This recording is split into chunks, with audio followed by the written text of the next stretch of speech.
Berikut cara kerja mesin WiFi Coin untuk internet yang baru-baru ini viral di TikTok. Bentuk mesin WiFi Coin tersebut mirip dengan telepon umum. Anda hanya perlu memasukkan koin Rp1.000 untuk mendapatkan akses internet WiFi selama 1 jam. Diketahui video viral mesin WiFi Coin ini pertama kali diunggah lewat akun TikTok @riongop2 pada 3 Oktober 2021 dan sudah ditonton lebih dari 5 juta kali.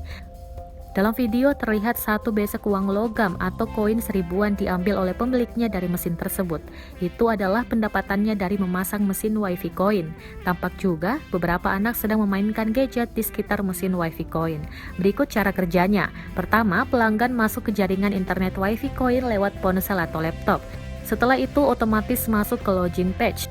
Ada keterangan insert koin dan muncul timer 20 detik sebagai waktu untuk memasukkan koin.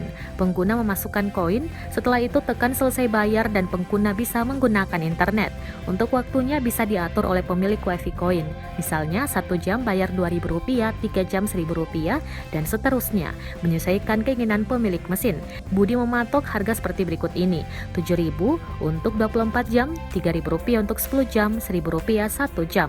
Terkait viralnya video tersebut, Kompas.com menghubungi Danang Budi Harto 46 tahun yang mengaku membuat mesin WiFi Coin tersebut.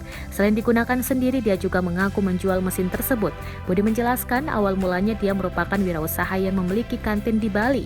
Namun karena dampak pandemi, usahanya sepi seiring sepinya pariwisata di Pulau Dewata, Bali. Dia kemudian memutar otak untuk tetap bisa mendapatkan penghasilan di masa pandemi COVID-19. Budi mengaku memiliki hobi mengotak-atik peralatan elektronik. Dari situlah dia kemudian berpikir untuk membuat WiFi Coin.